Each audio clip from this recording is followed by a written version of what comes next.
नमस्कार मित्रांनो, नेहमीप्रमाणे वेगळा विषय वेगळा दिवस. इंद्रायणी काठी देवाची आळंदी लागली समाधी ज्ञानेशाची. आज तुम्ही म्हणाल की कोटीतकर अभंगाला का हात लावला, आज अभंगाला का स्पर्श केला. मित्रांनो, कारणच तसं आहे. आपण नद्यांना माता म्हणतो, लोकमाता म्हणतो, परंतु त्या नद्यांची आज जी दुरवस्था झाली आहे त्याबद्दल आपण चकारसुद्धा तोंडातून शब्द काढत नाही. त्याच्यामध्ये निर्माल्य असेल, घाण असेल, नको असलेल्या वस्तू असेल, म्हणजे नद्या ह्या कचराकुंडी झालेल्या आहेत का काय, असा प्रश्न मला काही वेळेस पडतो. त्या नद्यांच्या दुरवस्थेला आपणच कारणीभूत आहोत आणि ह्या मृतप्राय झालेल्या नद्यांचं पुनरुज्जीवन आपल्यालाच करायचं आहे. या अनुषंगाने केंद्र शासन आणि राज्य शासन प्रयत्न करत आहे आणि त्या अनुषंगानेच इंद्रायणी आणि पवना सुधार ह्या कामाच्या दृष्टीने शासनाची पावले पुढे पडत आहेत.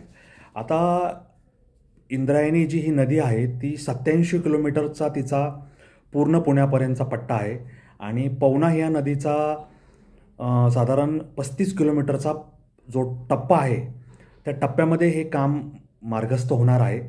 आणि पुणे महानगर क्षेत्र विकास प्राधिकरणाने इंद्रायणी आणि पवना नदी सुधार योजना हाती घेतलेली आहे. आता इंद्रायणी नदीची संपूर्ण लांबी सुधार प्रकल्पासाठी 105 किलोमीटर आहे आणि पुणे महानगर प्रदेश विकास प्राधिकरणामध्ये ही लांबी 87.5 किलोमीटर आहे.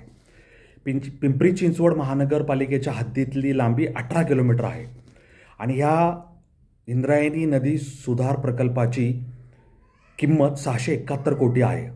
आता इंद्रायणी नदीचा उगम कुठं आहे तर कुरवंडे गाव नागपणी मावळ तालुक्यामध्ये आहे आणि ती भीमा नदीला तुळापूर येथे, हवेली तालुक्यातल्या तुळापूर येथे, जिथे संभाजी महाराजांचं बलिदान स्मारक आहे वडू बुद्रुक, तिथे जाऊन ही त्या ठिकाणी भीमेला मिळते. आणि नदी प्रदूषण रोखणे, नदीमध्ये जाणारं घाणपाणी रोखणे, नदीमधले नदीची जी परिसंस्था आहे ती पुनरुज्जीवित करणे असे या प्रकल्पाचं उद्दिष्ट आहे. नदीच्या दोन्ही तीरांवरील 48 गावं ह्या प्रकल्पात समाविष्ट होणार आहेत.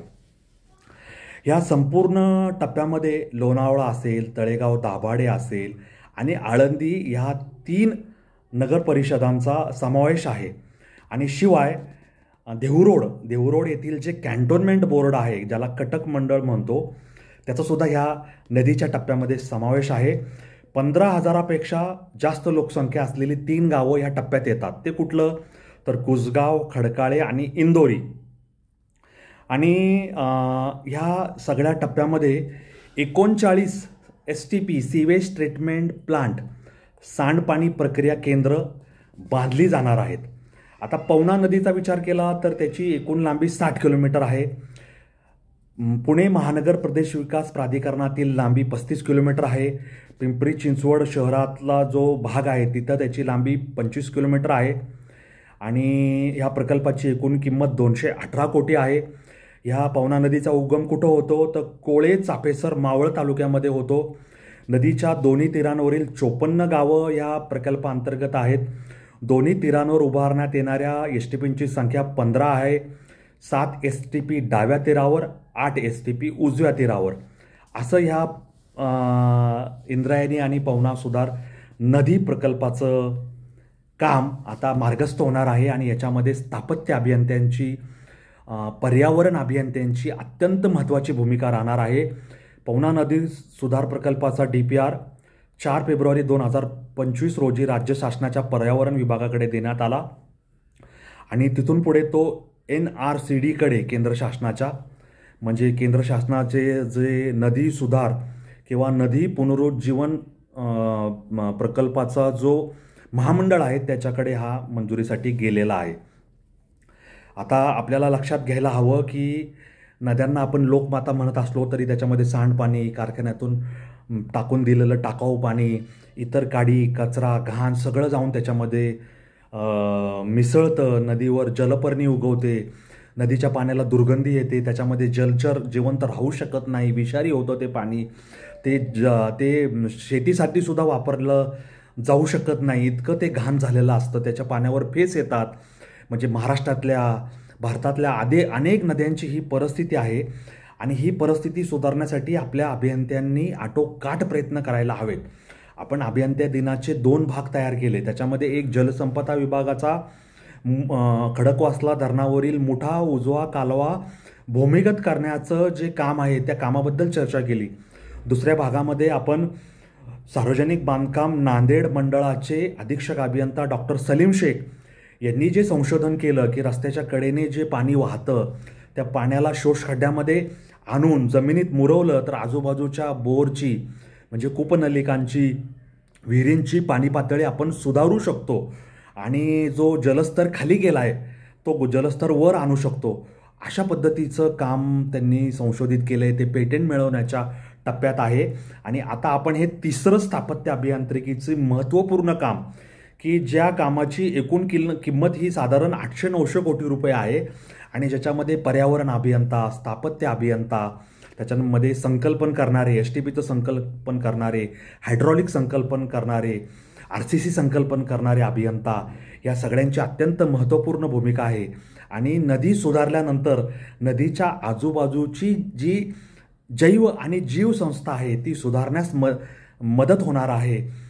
पिंपरी चिंचवड शहर असेल, त्याच्यानंतर पुणे शहर असेल, ह्या शहरांचं पर्यावरण सुधारलं तर वातावरण सुधारायला मदत होईल आणि हवेमध्ये जे विषारी वायू आहेत किंवा वाहनांच्या वापरातून निर्माण होणारे जे कार्बन डायऑक्साईड असेल, सल्फर डायऑक्साईड असेल, कार्बन मोनॉक्साईड असेल, या वायूंचं प्रमाण कमी व्हायला मदत होणार आहे. वाहनांची संख्या तर वाढत जाणार आहे परंतु नदीच्या किनारचं झाडांची संख्या असेल, नदीमध्ये DO जो कंटेंट आहे डिझॉल्व्ह ऑक्सिजन ते जर वाढवला आणि आपलं हरित क्षेत्र वाढवलं तर आपण शहरांचं जे प्रदूषण झालेलं आहे ते प्रदूषण कमी व्हायला आपण हातभार लावू. आणि हे जे इंद्रायणी पवना सुधार नदी प्रकल्प जे आहेत त्या नदी प्रकल्पातलं पाणी जर शुद्ध झालं तर नदीतले सुद्धा जलचर असतील त्यांची संख्या वाढायला, शेवाळ वाढायला, नदीतलं दुर्गंध कमी व्हायला मदत होणार आहे. आणि नदीतलं जी परिसंस्था आहे, नदीचं जे पुनरुज्जीवन आहे, नदीच्या अनुषंगाने आजूबाजूचे जे भूजल स्रोत आहे ते स्रोतसुद्धा पुन्हा व्हायला मदत होईल.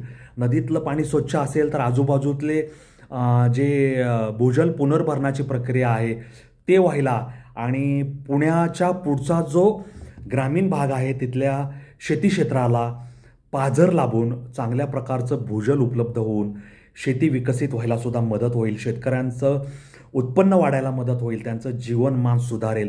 अशा प्रकारचा विस्तृत विचार आपण कुठलाही प्रकल्प अहवाल, सविस्तर प्रकल्प अहवाल तयार होताना करायला हवा. कारण अभियंत्यांची ही भूमिकाच असायला हवी की माझ्या कामांमुळं माझ्या समाजाचं, शेतकरी बांधवांचं, सगळ्यांचं जीवन सुकर कसं होईल, समृद्ध कसं होईल, शहरातल्या लोकांचं जीवनमान कसं सुधारेल, त्यांना स्वच्छ सुंदर शहर कसं मिळेल, निर्मळ हवा, निर्मळ पाणी कसं मिळेल, याबाबत आपण सगळ्यांनी विचार करून कृतीप्रवण व्हायला काही हरकत नाही, कृती करायला काही हरकत नाही. अभियंता होऊन आपलं जीवनमान, आपली उन्नती, आपला उत्कर्ष तर आपण साध्य करूच, परंतु त्याबरोबर आपल्याला समाजाच्या आणि देशाच्या विकासाची धुरासुद्धा आपल्या खांद्यावर व्हायची आहे. अशी कर्तव्यनिष्ठ भूमिका आपण अभियंत्यांनी स्वीकारणं, त्या अनुषंगाने कामाला लागणं अत्यंत महत्त्वाचं आहे. आणि आपण अभियंता दिनाच्या निमित्ताने जी मालिका सुरू केली त्यातला आजचा हा 3रा भाग आहे. म्हणजे आधी आपण कालवा भूमिगत करणे ते पाहिलं, त्याच्यानंतर भूजल पुनर्भरणाचं पाहिलं, आता आपण नद्यांचा विषय घेऊन आलेलो आहोत. नद्यांचं पुनरुज्जीवनाची, नदी सुधारची ही जी कामं होत आहेत त्या कामांच्या अनुषंगाने आपलासुद्धा त्याच्यात सहभाग आहे हे आपण लक्षात घेतलं पाहिजे.